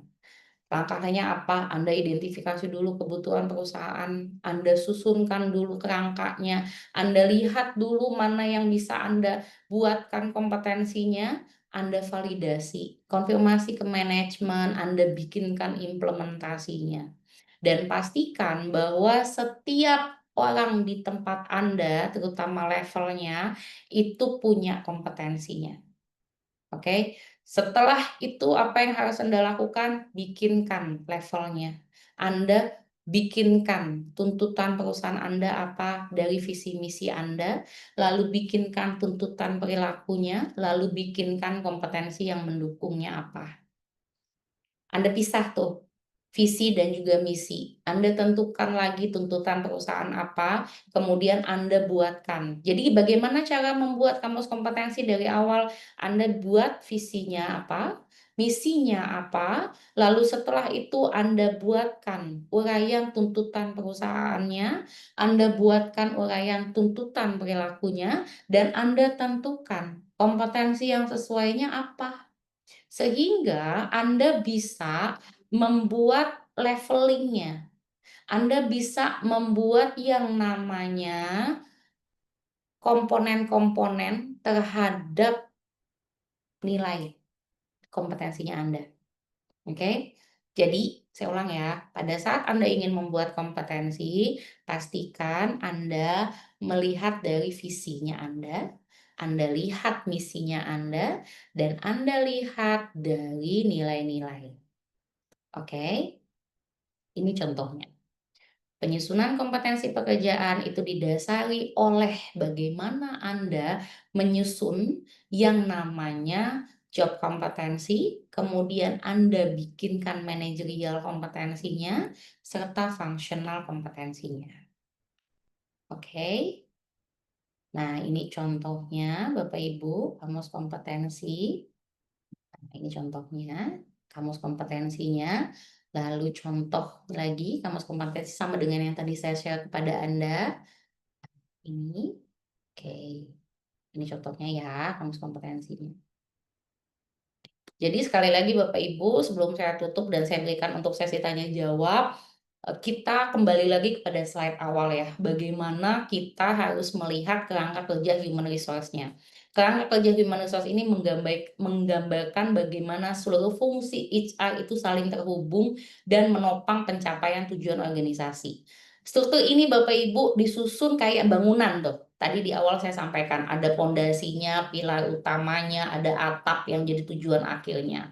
Nah, kalau kita bicara tentang fondasi, kita bicara tadi tentang apa? Culture management. Bagaimana setiap orang itu terbentuk berdasarkan budaya. HR tugasnya apa? Ngebentukin budaya kerjanya. Supaya performance-nya tinggi, supaya setiap orang mau terlibat. Tanpa fondasi budaya, kita nggak akan bisa menjalankan strategi HR-nya. Setelah itu apalagi, kita sebagai HR punya tanggung jawab membangun hubungan industrial yang memang harmonis. Termasuk apa? Komunikasi dua arah kita dengan serikat pekerja, pada saat perselisihan apa yang harus kita lakukan, dan bagaimana kita sebagai HR berusaha mematuhi undang-undang. Kita juga harus bikinkan reward management yang menarik, memotivasi, dan juga bisa mempertahankan karyawan terbaiknya Anda. Sistem reward yang adil, kompetitif, itu bisa membantu karyawan kita menjadi lebih engage. Dari ini semua bikinkan pilar utamanya. 4 fungsi inti HR itu ada apa? Rekrutmen management, ada people development management, dan juga ada performance management. Seorang HR harus mampu menyediakan SDM yang tepat dalam jumlah quality dan juga waktu yang tepat, karena ini adalah langkah awal kita ngebentukin tim yang kuat. Lalu apalagi? Kita punya high competence employee, kita punya pelatihan-pelatihannya, kita punya coachingnya, dan kita punya IDP-nya. HR itu wajib membentuk karyawan yang kompeten, wajib membentuk karyawan yang siap menghadapi tantangan bisnis masa depan. Dan pastikan bahwa setiap orang di tempat Anda diukur selaras dengan tujuan organisasi. Pakai apa? Pakai KPI, pakai OKR, pakai appraisal, pakai feedback. Habis itu apalagi? Pastiin setiap orang di tempat Anda mematuhi aturan ketika harus melakukan pemutusan hubungan kerja, harus dilakukan secara profesional, harus dilakukan berdasarkan hukum yang berlaku. Semua fungsi HR tadi akhirnya bertujuan untuk mendukung organization development. Apa maksudnya? Menciptakan organisasi yang efektif, produktif, dan efisien. HR bukan hanya masalah administrasi personalia Bapak Ibu, tapi jadi mitra strategisnya perusahaan yang menggerakkan organisasi untuk bisa menghasilkan sistem kerja yang unggul. Karena kerangka kerja ini Bapak Ibu membantu HR secara holistik dan berpikir strategik. Kalau semua bagian ini selaras dari budaya, hubungan kerja, lalu pengelolaan SDM, maka organisasi itu akan punya pondasi yang kokoh, yang bisa membantu bisnis secara jangka panjang, yang bisa menghasilkan profit masa yang akan datang, dan kita sebagai HR bisa bicara tentang pelayanan people yang memang efektif. Bapak Ibu, sesuai dengan janji saya di pukul 9 saya akan berikan sesi tanya jawab untuk Anda karena di jam saya udah jam 21.08 ya. Jadi saya akan berikan kepada Pak Noval sebagai moderator. Saya ucapkan terima kasih banyak sudah mengikuti kelas saya dan silakan jika ada yang ditanyakan saya stop share ya Pak Noval ya. Oke baik, terima kasih banyak untuk Bu Amelia materinya pada sesi pertama ini. Selanjutnya kita masuki sesi tanya jawab. Sudah ada beberapa pertanyaan dari Pak Surya. Baik, saya bantu bacakan ya, Bu. Boleh, Yang silakan. pertama, bagaimana caranya memastikan bahwa pegawai telah berhasil memenuhi level kompetensinya? Apakah perlu dilakukan asesmen ulang setelah pegawai menyelesaikan IDP? Seperti itu, Oke. Bu, pertanyaannya. Oke, saya langsung jawab ya. Terima kasih Pak Surya, pertanyaannya bagus. Kalau saya biasanya gini Pak, kalau kita ingin melakukan pemastian bahwa orang di kantor kita itu sudah sesuai atau tidak, yang pasti memang melalui assessment ya Pak. Jadi assessment-nya dulu dilakukan. Apakah perlu dilakukan assessment ulang setelah pegawai menyelesaikan IDP? Depends on situation nih Pak. Kalau yang pernah saya lakukan ya Pak, assessment itu dilakukan setelah gini, assessment itu kan berlaku 2 tahun, Pak, ya. Kalau Bapak lakukan assessment potensi, kemungkinan tidak akan banyak berubah, Pak. Karena gini, waktunya terlalu dekat. Kalau Bapak mau melakukan assessment ulang, Bapak bisa mastiin dari hasil IDP-nya. Hasil IDP-nya menjawab nggak dengan kompetensi yang sedang dijadikan gap yang disusun. Kalau Bapak ingin melakukan assessment, sebaiknya bukan potensi, tapi assessment kepada atasannya. Dalam bentuk apa? Bapak bikinkan kuesioner mengenai kompetensi yang sedang di-develop, ya, lalu minta atasannya menilai. Itu bisa. Tapi bukan potensi ya Pak, bukan pakai psikotes lagi. Sebaiknya memang dilakukan seperti itu. Ya, semoga terjawab ya Pak Surya ya. Silakan Pak Noval.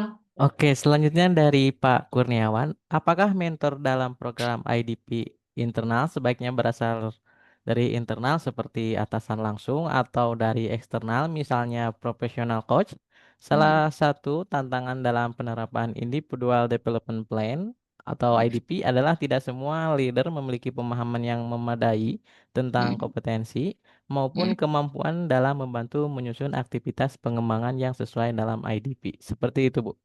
Terima kasih Pak Kahar. Pada besok loh ini penjelasan IDP-nya. Udah duluan aja. Nggak apa-apa ya, Pak Noval ya. Langsung dijawab ya. Oke, Oke. silakan, Bu.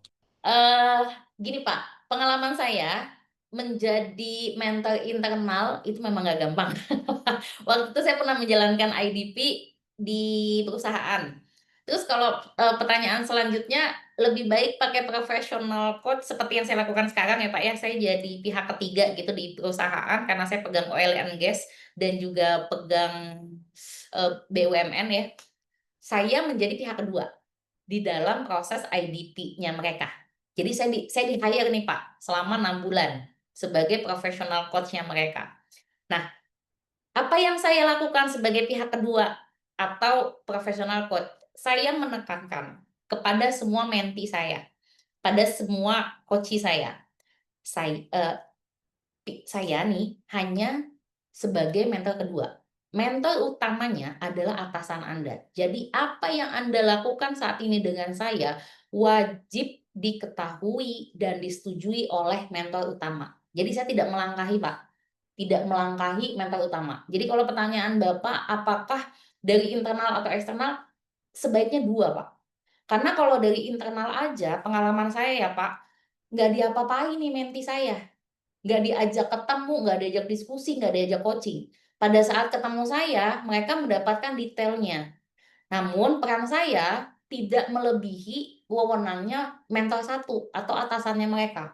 Saya selalu kembalikan ke mentor utama. Walaupun nanti ujungnya kembali ke saya, mungkin masih dalam kondisi yang berantakan, nggak di-review atau apapun, Pak. Tapi saya tetap melakukan fungsi saya sebagai mentor kedua untuk bisa ngedorong apa yang diinginkan oleh mentor pertama. Memang tidak semua leader itu paham tentang kompetensi, betul, Pak. Itu kenapa ada mentor kedua, itu kenapa ada saya sebagai pihak eksternal yang ngebantuin mentor utamanya.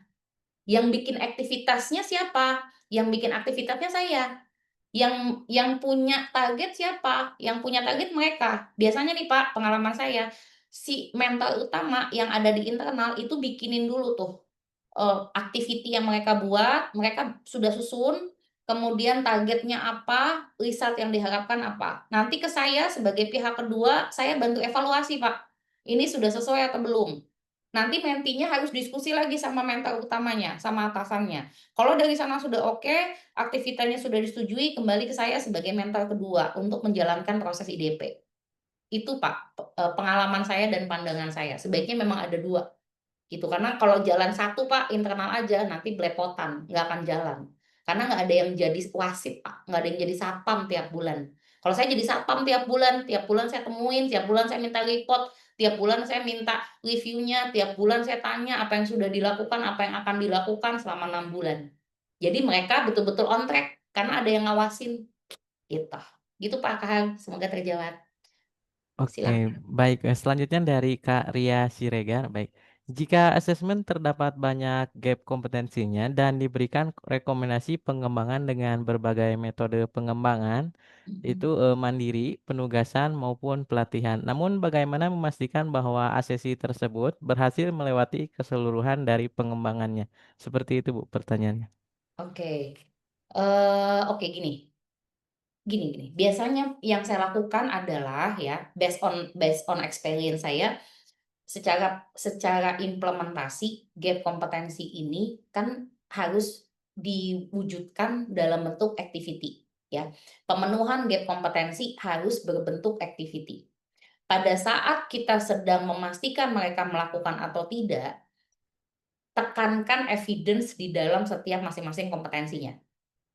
Nah, evidence ini dianggap sebagai salah satu activity untuk bisa memenuhi gap-nya. Contoh ya, inovasi, gap kompetensinya di inovasi. Nah, gimana caranya mereka melalui ini semua? Mereka harus punya project-project yang berkaitan dengan inovasi. Ini evidence-nya. Apa yang sudah mereka lakukan? Kalau ternyata mereka sudah melakukan inovasi sejalan dengan proses IDP ini, ya pada saat IDP ini, artinya mereka sudah melewati proses pengembangan ini, bisa dilakukan asesnya, gitu. Jadi pada dasarnya adalah ketika kita ingin memastikan asesi ini ceritanya di internal ya, kalau di internal berarti Anda harus punya evidence-nya. Kalau kita bicara di lingkup assessment center atau Anda sebagai asesor, berarti Anda harus bisa memastikan apa yang dia ceritakan itu bentuknya valid dan punya hasil atau output. Karena kalau kalau kita bicara tentang posisi kita di pihak ketiga ya, atau sebagai asesor, kita kan nggak bisa mastiin, karena kita nggak ada di situ.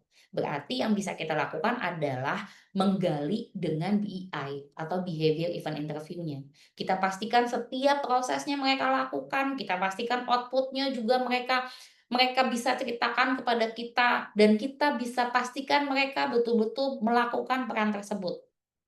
Ya, kalau saya baca, ini berkaitan dengan bagaimana mereka melewati keseluruhannya. Jawabannya jadi ada 2 ya. Kalau yang pertama adalah kalau Anda ada di dalam, Anda sedang melakukan development dan mau mastiin mereka melakukan pengembangannya atau tidak, lakukan lakukan ini, permintaan evidence. Anda minta evidence di masing-masing kompetensinya. Lalu setelah itu Anda assess untuk bisa mastiin mereka melakukan atau tidak. Anda bisa pakai DEI di internal Anda. Nah, ini segmen kedua kalau Anda sebagai asesor. Kalau Anda sebagai asesor, Anda pastikan bahwa mereka ini betul-betul melakukannya. Minta mereka menceritakan on detail. Perannya mereka apa, hasilnya apa. Ya, semoga terjawab. Silakan. Oke, baik. Selanjutnya dari Kak Alvin, baik, bagaimana cara memastikan aspek-aspek core dan manajerial kompetensi masih relate dengan perkembangan bisnis perusahaan? Apakah ada metode tertentu untuk memastikan kesesuaian kompetensi tersebut? Kemudian, adakah rekomendasi tools untuk kompetensi assessment yang objektif dan reliable dilakukan secara masif selain assessment center? Mengingat kebutuhan untuk frequent talent mapping all employee secara waktu dan budget tidak memungkinkan untuk assessment center. Seperti itu, Bu, pertanyaannya. Terima kasih. Saya langsung jawab ya, Pak Alvin. Kalau yang pertama, Anda harus lihatnya dari strategi bisnisnya, Pak. Kalau ternyata strategi bisnisnya masih sesuai, visi misi itu nggak akan jauh-jauh. Karena visi misi itu nggak akan terlalu banyak berubah, Pak. Kalau strategi gini, ulang ya jawabannya, Pak. Jadi, Pak, gini, kalau untuk mastiin aspek core-nya masih apa enggak, Anda lihat visi misi. Visi misi berkaitan sama bisnis jangka panjang. Kalau masih sesuai dengan bisnis Anda, itu nggak akan kemana-mana. Core-nya akan tetap sama.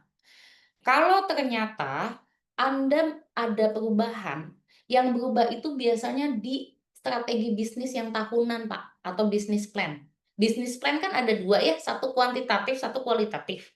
Kuantitatif itu kan biasanya bentuknya angka, target-target ke depan berapa tahun. Kualitatif itu kan bentuknya biasanya kita akan terjemahkan menggunakan balance scorecard, ya. Nah, ini yang biasanya berubah, tapi core itu biasanya nggak berubah, Pak. Yang berubah itu bisa saja di manajerial ataupun di fungsional. Jadi kalau misalnya saat ini Bapak ada perubahan aspek core, berarti yang dilihat visi misinya, Pak. Visi misinya berubah apa enggak. Kemudian untuk bisa memastikan kesesuaiannya, ini harus diskusi terbuka dengan manajemen. Karena Bapak mau ngubah aspek core-nya. Kalau misalnya mau mengubah aspek core berarti atasnya berubah. Ekspansi misalnya ada bisnis yang berubah. Apa metode yang bisa dilakukan? FGD dengan manajemen, Pak. Kemudian juga Bapak bisa observasi ya, ataupun Bapak bisa interview. Tapi yang paling utama, Pak, yang dipegang adalah manajemennya dulu. Pastikan bahwa memang visi misi itu nggak berubah, kecuali bisnis Bapaknya betul-betul berubah signifikan, atau perubahan terhadap perubahan tentang strategi. Kalau pengalaman saya, Pak, jadi konsultan, kalau saya ngubah visi misi, itu kalau kompetensinya berubah. Tapi kalau visi misinya masih, ya nggak akan beda jauh prospeknya, ya. Semoga terjawab ya, Pak. Tapi kalau memang ternyata belum, boleh raise hand ataupun boleh tanya lagi nanti di, chat box. Rekomendasi tools untuk kompetensi assessment. Saran saya, Pak, kita bisa nggak pakai the whole simulasi. Saya suka saranin klien ya, Pak, untuk pakai semi AC. Semi AC itu nggak usah digunakan semua stimulus, Pak, nggak usah digunakan semua simulasi. Misal, Bapak psikotes wajib, karena kita mau lihat potensi sama kemampuan kognitifnya. Yang kedua, Bapak tempelin, entah Bapak mau pakai FGD, internal bisa kok, Pak, ini, asal di internalnya Bapak ada yang certified assessor. Karena assessment center itu multiple, Pak, multiple asesor, nggak boleh satu orang doang jadi yang punya certified assessor. Ini mesti 2 atau 3 orang, karena nanti pandangannya akan beda. Bapak bisa bikin semi AC itu Bapak bisa pakai FGD sama presentasi, atau kalau FGD-nya nggak mungkin, presentasi aja. Presentasi itu bentuknya Bapak bikinnya studi kasus, nanti studi kasus minta mereka untuk menjawab beberapa pertanyaan. Tapi Pak, pertanyaan ini output-nya harus Bapak sesuaikan sama kompetensi yang mau Bapak sasar.